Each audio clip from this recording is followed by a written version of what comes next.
Our guest tonight is Mr. Dan Spivey. He needs no introduction. The man was around all throughout the 80s and the 90s. And Dan, how are you tonight? I'm good. How about you guys? Fantastic. Hey, Dan, I wanted to jump right in if I could, with you. Back when you trained, what year did you start training? 83. 83 was when me and Scott started training for wrestling. Right, it was you and Scott Hall, right? Because you were workout partners or buddies or something down there? No, not really.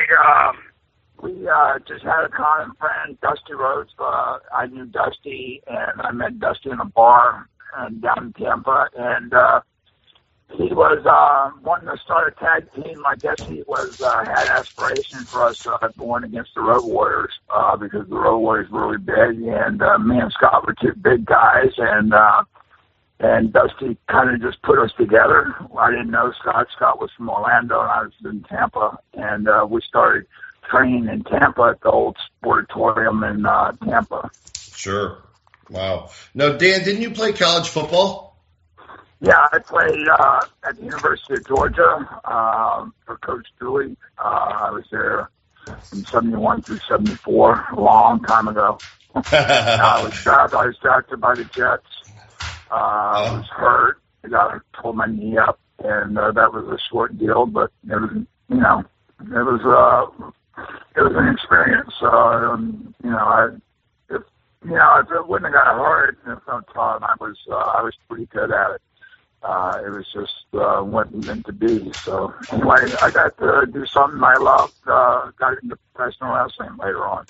Beautiful, beautiful. Yeah. What position did you play in college? I played defensive end.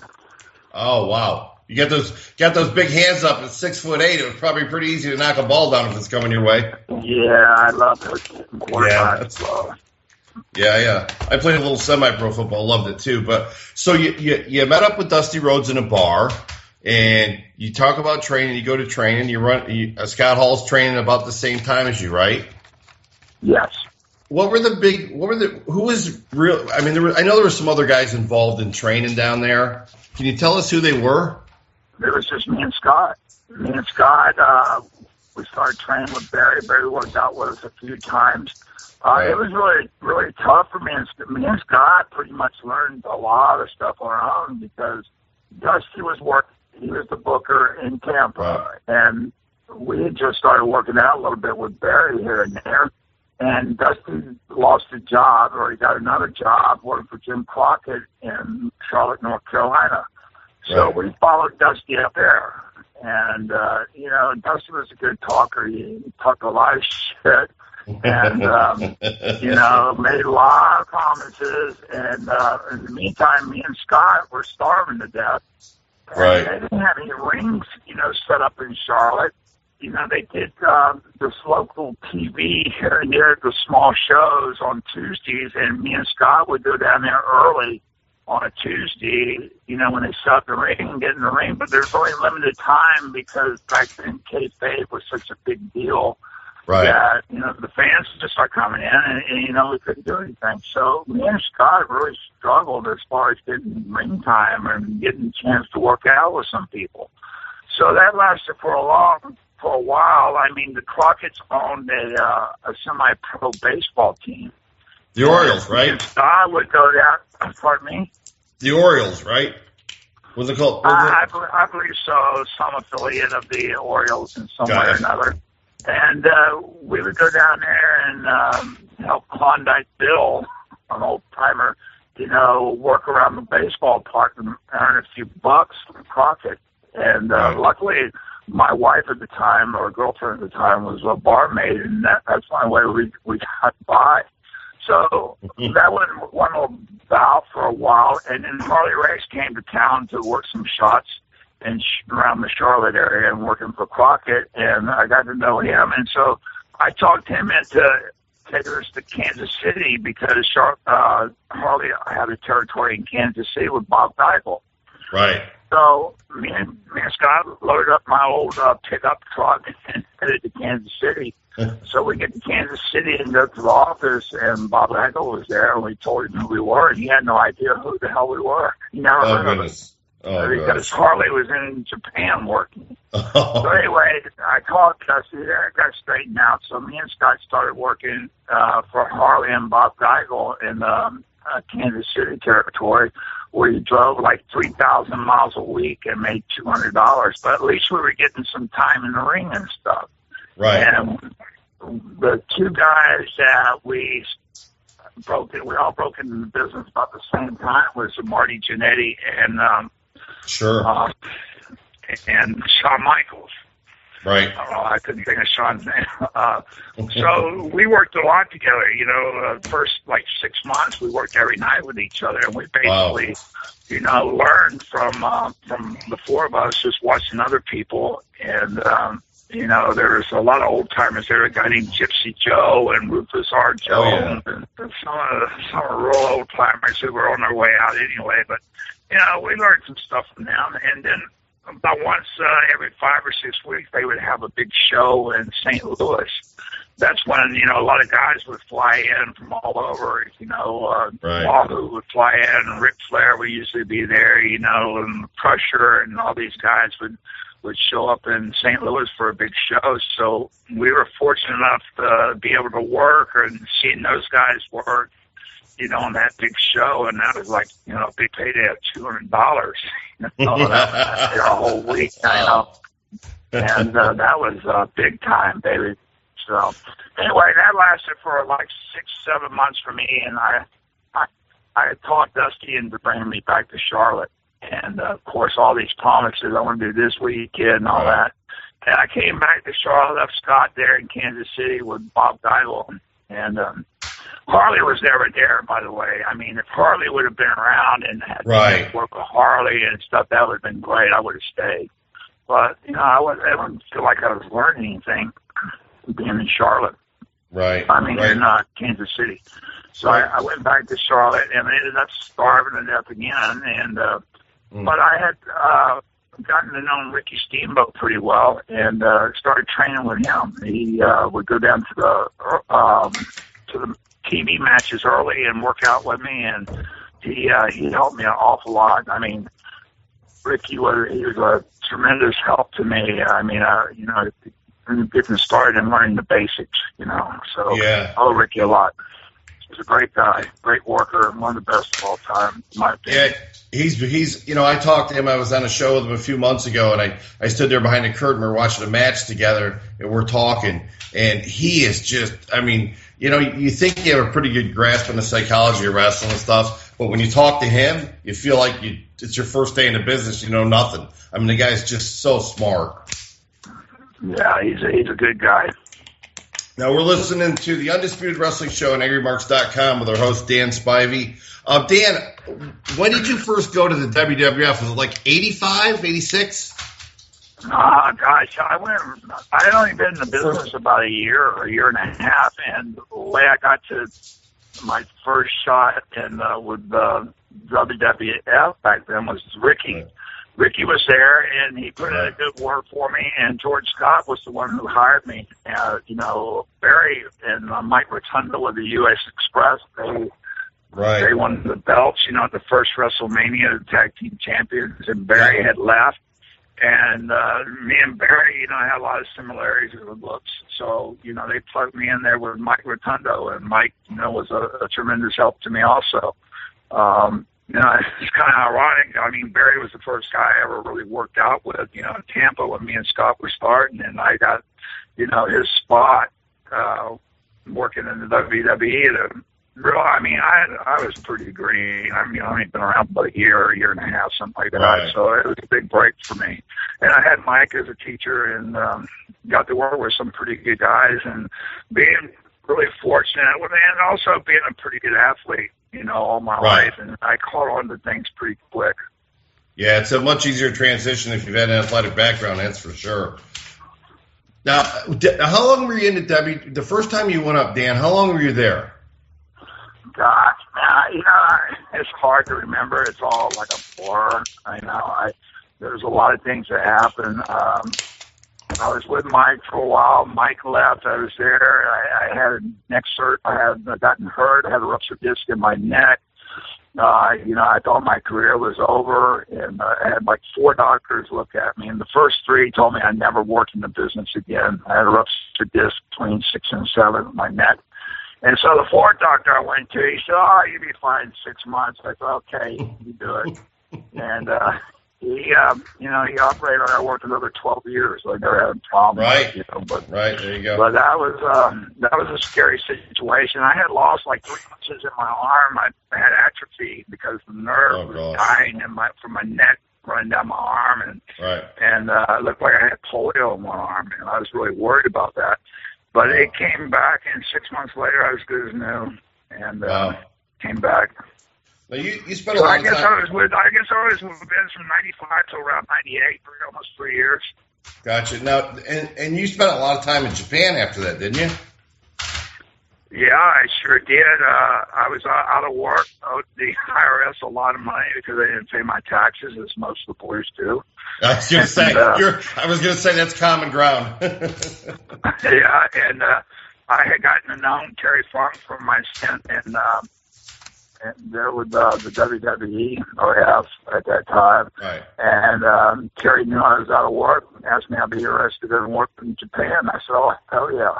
Yeah. So Terry says, he called Giant Bobby, and he says, "I told Giant Baba that, you were a good kid, and I really believed in you," and he offered to pay you $3,500 a week. But I told him, "You were such a good kid, you would come over for $3." So I know where the other 5 went a week. You can imagine where it went. Yeah. I owe Terry Funk. He's been my mentor, in the business. Him and Dory helped me a lot. I love the Funk. I love Terry Funk. He's a great guy. He was a great mentor. He helped me a lot in Japan. And that was a turning point in my career of working in Japan. I really got my confidence and was really sure of myself, and I wasn't afraid to do things, whereas before I was always very cautious. And working with guys like Kinru and Jumbo, they really smartened me up and taught me real fast. Couldn't take care of yourself. You got the shit beat out of it. Yeah, if you didn't fight back, you got worse. The first tour of going over there, everybody on the Gaijin bus were rookies. No one had ever been there before. There was like 12 guys there, and nobody had ever been to Japan before. So we had no clue of what was going on. I mean, you walk into the bathroom and the shitter with a little hole cut out in the floor. And, with bad knees and being 6'6", 300 pounds is kind of hard to squat down and hit the hole. So it was a hell of an experience, but it was good for me. It really was. I liked that style. It was really stiff. That's why only about 3 or 4% of the Americans that go over there can ever work there, because it's tough. Yeah, it's real tough. It's real tough, and some of the guys don't get smartened up when they get over there until they get over there, get a butt kicking for a while. So, well, you know what? That's phenomenal. I wanted to ask you about. I know that they wrapped you up in a few different packages and stuff over the years, but I got to tell you, Dan, I loved the Waylon Mercy gimmick, and I think that it's Bray Wyatt today is doing the gimmick that you did 20 years ago. Yeah, he's doing it on purpose. I worked with him the other day. He was at the Performance Center here in Tampa. He was trying to come up with a gimmick, and I happened to be there one day. They were getting ready to let him go because they didn't like the gimmick he had, and they told him he had to find another one. Right. And he started asking me questions about it. He asked me if I'd mind if I said, "No, man." I said, and so I talked to him. We discussed some things, and he has my blessing. Everybody said, "Oh, he's still," he's still, the kid asked me about it. Right. And right. I'm honored that he's doing it, because you'd be surprised at how many people reach me on Facebook and want to talk about Waylon Mercy, because, everybody loved the gimmick. They said it was before its time, and that, they wonder what happened. And, it was just something that I wish it would have happened early in my career. At the end of my career, I was pretty beat up. Right. Right. I had a real bad attitude, and I wished I would have stuck it out, because after I quit, because I quit because they didn't use me on a pay-per-view. I sat around there. It was snowing in Montreal, Canada. They had a pay-per-view. I got up there the next morning. We had TV that day in Canada. It was snowing, and I walked out my hotel room, and the airport was across the street, and it was 85 and sunny in Tampa. And I told Charles Wright to take me to the airport. I was going home. I quit. Oh man! And so I got on the airplane. I flew back to sunny Florida, and I never came back. You know, Dan, I think it's kind of fitting that, you give the gift of the blessing to Bray. After all, I mean, Mike helped you a lot early in your career, right? And you end up turning around and putting a gimmick on his son that is just knocking it out of the park. Yeah, he's done a great job with that gimmick. And his promos are great. I think the kid, has done an outstanding job. He really has. And, Mike was able to help me a lot early in my career, and it's just a great. I feel really good that I've been able to contribute back and give those kids, the blessing of that gimmick, because he's doing a great job. And even, there's so many people. I mean, I think the WWE's missing the boat as far as, bringing me back for a special appearance. I agree. I agree. Passing the torch to the kid. I think they're going to get a huge pop. I really do. I would happen. I mean, it's not over. I mean, Bray's pushing for it. He wants it to happen. I just see him, when they're in town, and he's always very humble and thankful. And I appreciate that. And it goes to his mom and dad. They raised the kid right. Him and his brother Taylor are good kids. Yeah, Mike and I were born and raised about 40 miles apart in upstate New York. And of course, around. Was it Rochester or Syracuse? Yeah, it's actually Endicott, where he's from, which is down closer to Binghamton, and I'm about 40 miles north of that, up towards I'm between Binghamton and Syracuse, and he was down towards Endicott, which is about 20 miles my side of Binghamton. But of course, I mean, all in high school, where I'm the average Joe wrestler, we're reading about Mike Rotundo winning the states and everything else. He was a hell of an athlete, but that's a great story of karma. Mike willingly helps you, and 25 years later, you're able to do that for his son. I think that's a beautiful story. Dan, let me ask you a question. Let me ask you a question, if I can. What is the highlight of your career? The highlight of my career? Let me put it this way: your favorite moment in your career, your favorite match, or your favorite run. Well, I would have to say the matches that me and Stan Hansen had with Terry Gordy and Dr. Jesse Williams are classic matches. We've done some things in those matches that we had some unbelievable finishes, and we all trusted each other and we all believed in each other, and we went out there and made it look as real as possible, and we left it all out in the ring. It was a tremendous honor to work with those three guys. I had some great matches with. Well, I don't know if they were great matches, but they were good learning experiences with me, especially when I first started going to Japan working with Tenryu. He was a tough son of a bitch, and he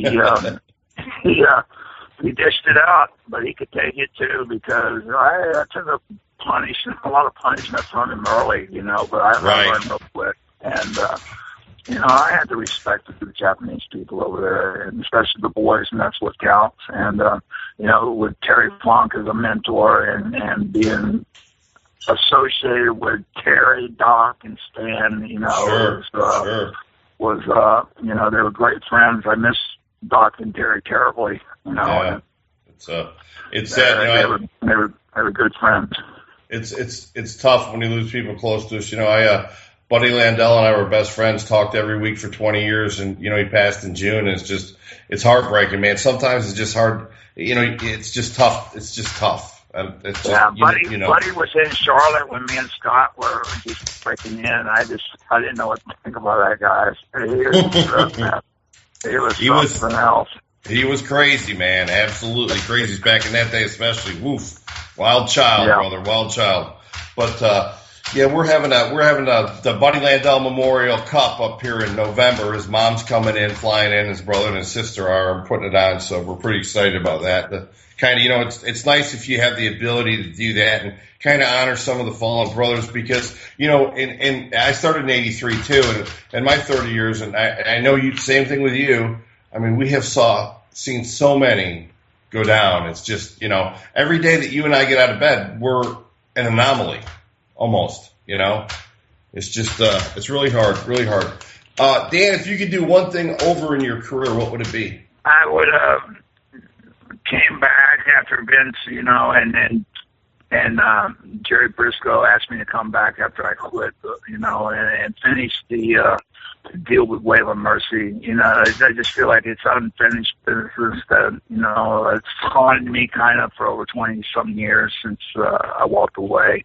Right. Well, hopefully they do some. I mean, there's so many possibilities with bringing you in with Bray. I mean, you could be the unseen force until finally the force is seen, and out comes Waylon Mercy. I mean, there's so many things you could do with it. Pass the torch to him.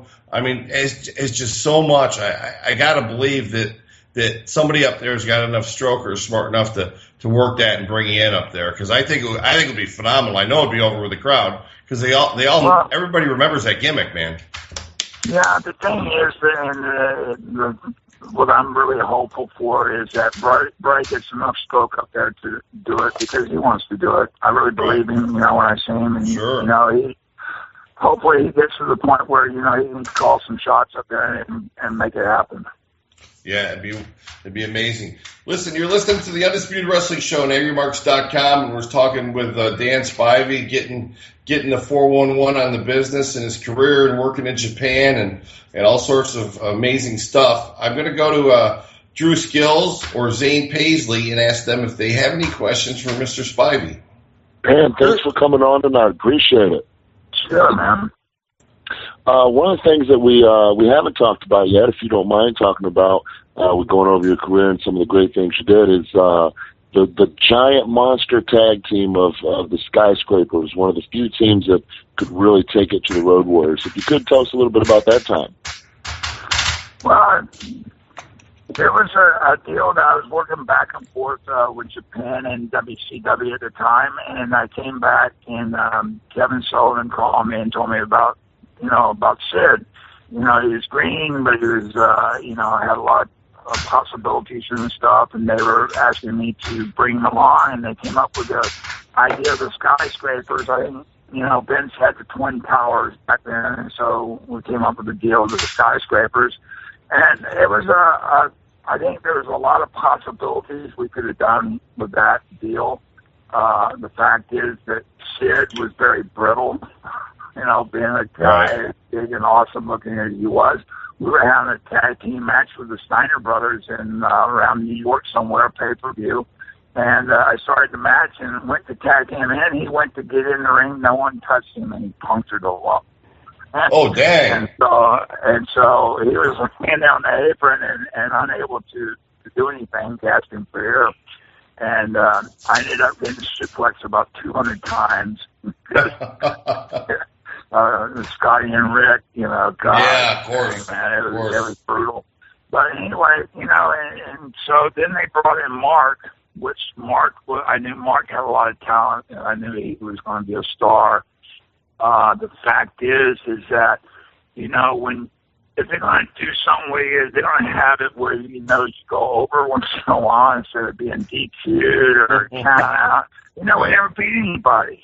We never beat anybody. And I saw the writing on the wall that we were never ever going to beat the Road Warriors or the Steiners or, and,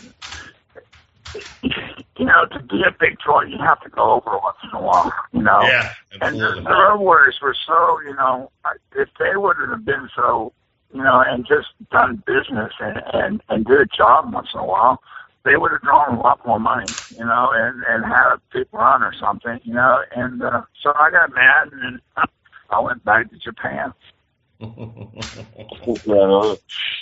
mentioned, winning and getting momentum. I think that's one of the reasons that, there's the talk about not having new stars today in today's wrestling. I think a lot of that's that 50-50 booking and guys not getting the momentum for people to get behind them. But, hopefully, like you and Q were talking earlier, the WWE will get you on board with programming. But one of the shows that you did show up on recently was Total Divas, when you went and picked up Jim. Can you tell us about that and some of the things you got going on now with Sober Companion? Because, well, it's not because I had several injuries, when I got out. When I got out of wrestling, 2 weeks after I got out, I had my knee replaced, total replacement. And 6 months later, I had my hip replaced. And before that, that was another reason I had quit, because I was abusing painkillers, and I became addicted to it, and I had no idea that I was addicted to it.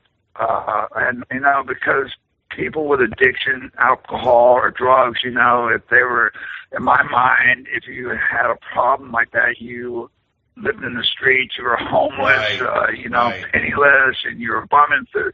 Here I was, I had money, I had family, and, I wasn't living in the streets. And so, I wasn't an addict.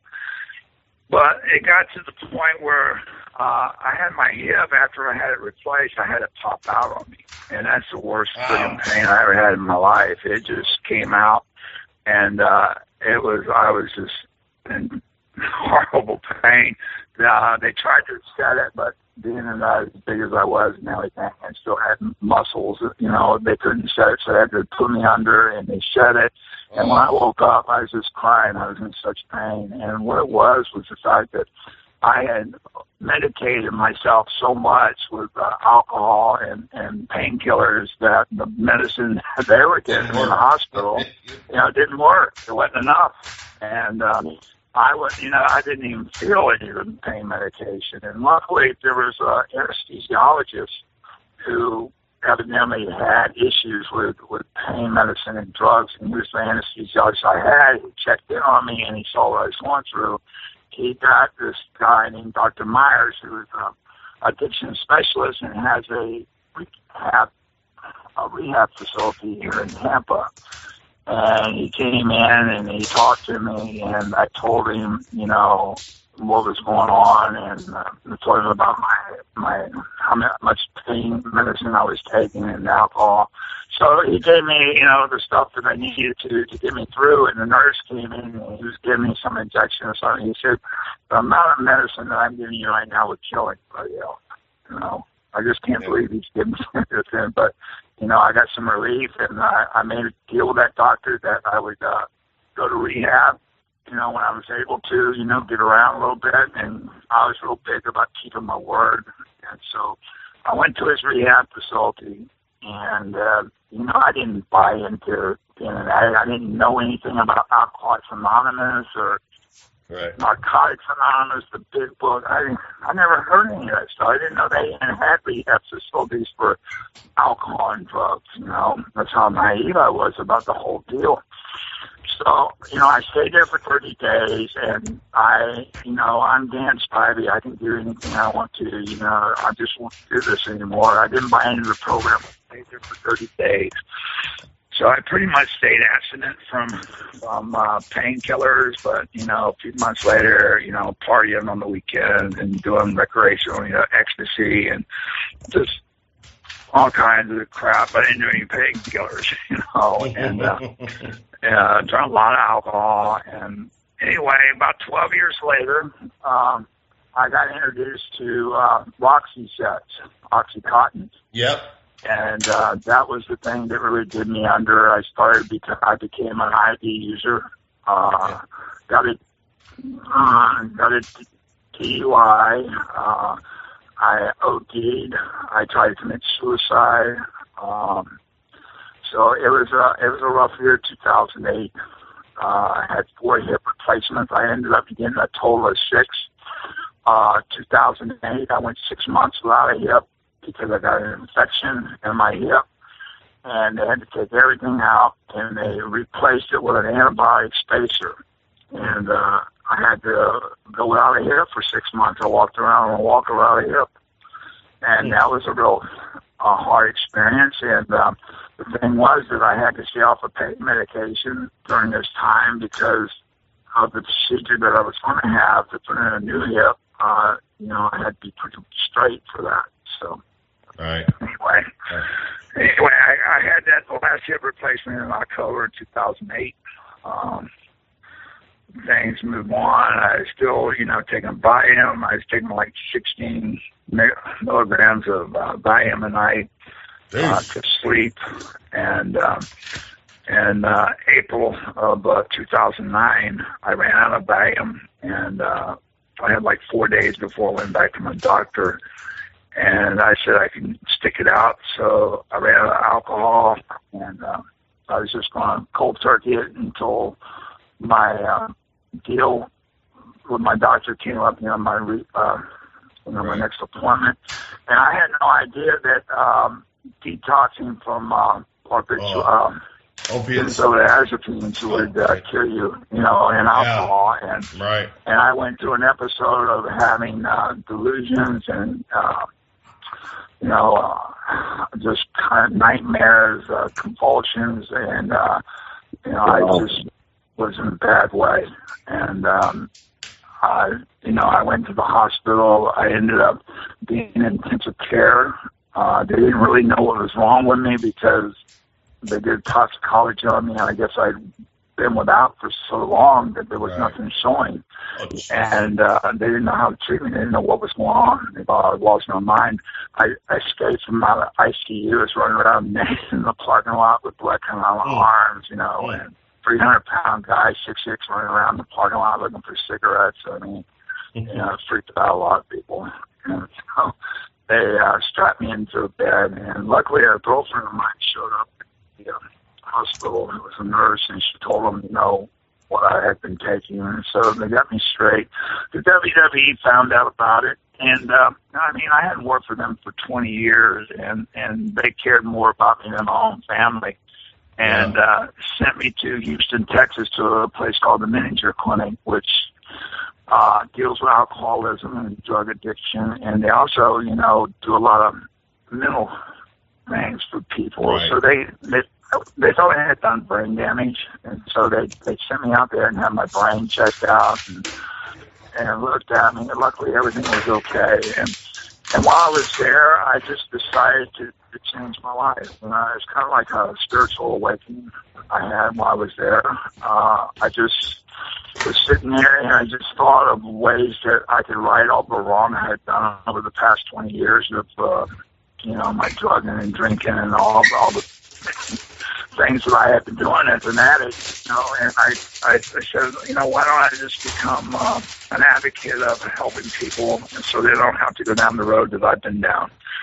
So, this time, it was like the 5th time I had been through rehab, and this last time, and so I decided to change my life, and since then I have been working with other people, showing them a different way, showing them how I got sober, and a lot of the boys I have worked with, because as you know, we talked about this earlier, how many guys we have lost to drugs and alcohol. Yes, sir. We average about 2 a year. I would say in the last 20 years, we've probably lost 50 or so of the boys because of drugs and alcohol.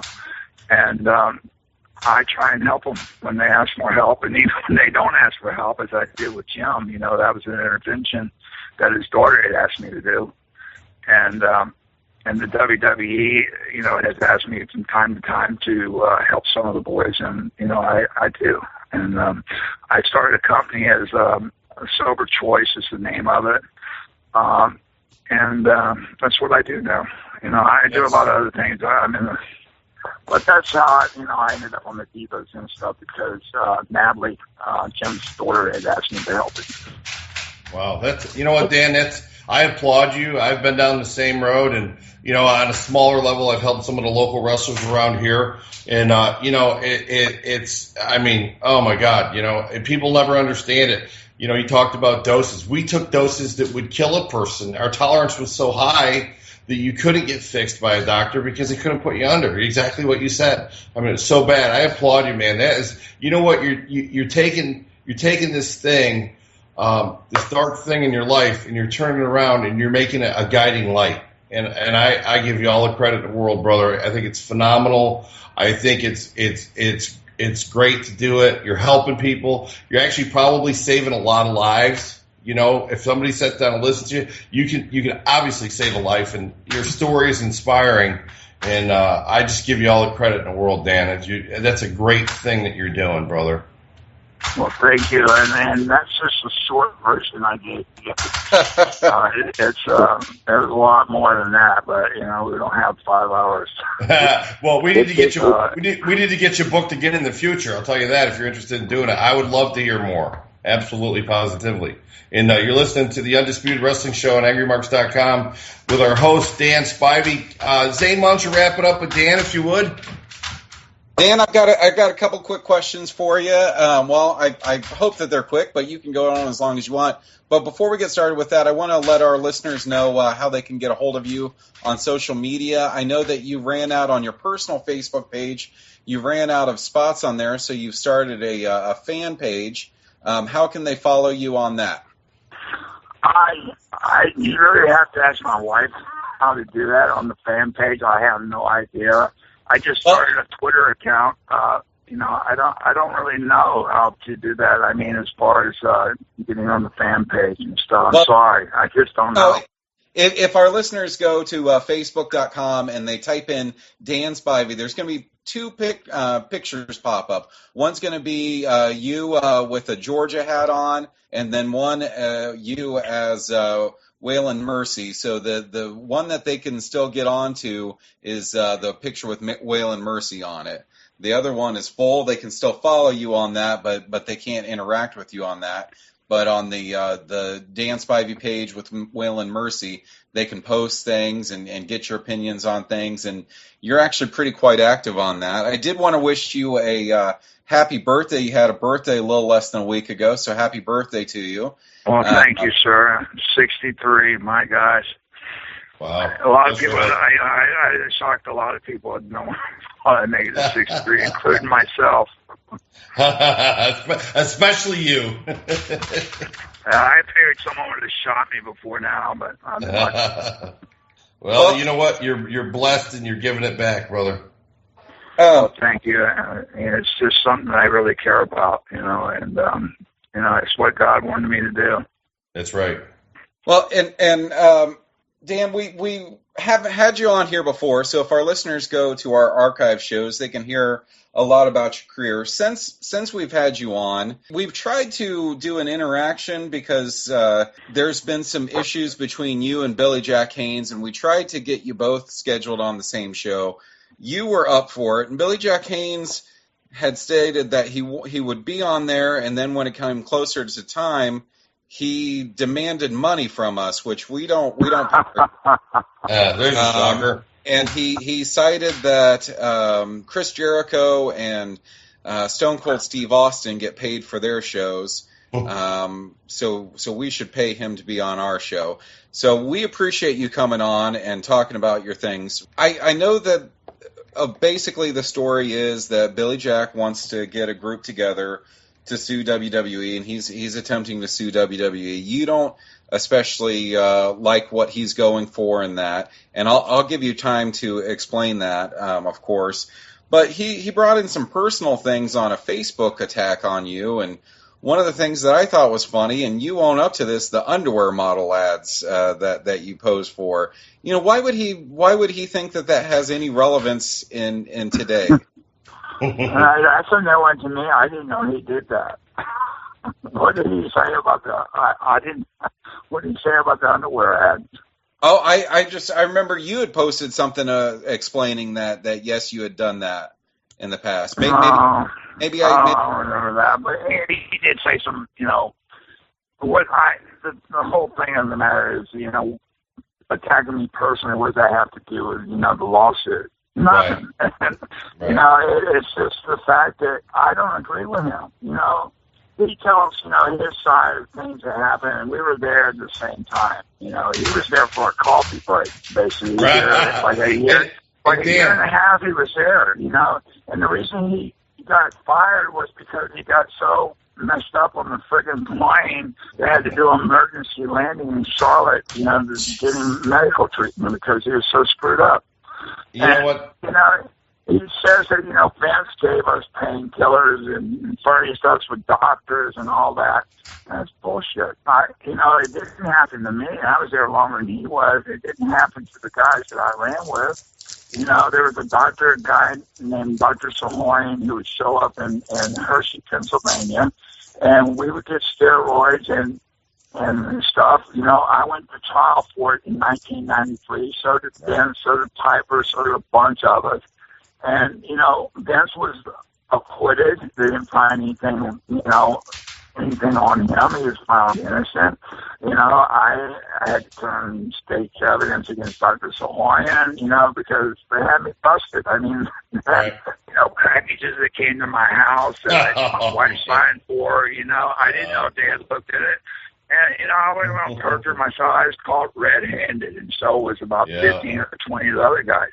And so, Dr. Sahoyan ended up getting 63 years. Now, Billy says that Vince furnished this guy. It's not true. It didn't happen. Vince didn't force me to work hurt. I knew when I got into the business that I didn't have hospitalization and a retirement plan. I knew these things. I knew that going in, but the fact is that I wanted to wrestle. I wanted to be a wrestler more than anything. I have a big ego. Not as bad as now, but I did back then. And I wanted to be a wrestler, and I wanted to work for the WWE because it was the number one company. You got known. If you worked for them, you were known worldwide. You were a household name, and you made good money. We got paid a lot of money. We worked 9 days a week with double shots on Saturday and Sunday. And it was tough. It was hard, but when we got those paychecks, they were awful nice. And Billy wasn't bitching about them then, Right. And now he wants to say all this bad stuff about Vince. That's not true. If it was true, I'd be the first one to, rag him out or whatever. Right. But, the guy sent me through rehab about 4 times, and he sent a lot of other boys through rehab. If you ever work for Vince for one day and you have a problem, you tell him, and he'll take care of it for you. He'll help you. I don't know of another corporation in the world that would do that. And I hadn't worked for Vince in over 20 years, and he sent me, he took care of me. So I'm not going to cut that guy's throat after he, he helped me for a few extra, chump change down. I mean, that's bullshit. The guy, whole bottom line is the guy is broke. He doesn't have any teeth. That's right. I'm not going to get personal. Forgive me, but the guy's broke. And he wants some money. And that's the whole deal.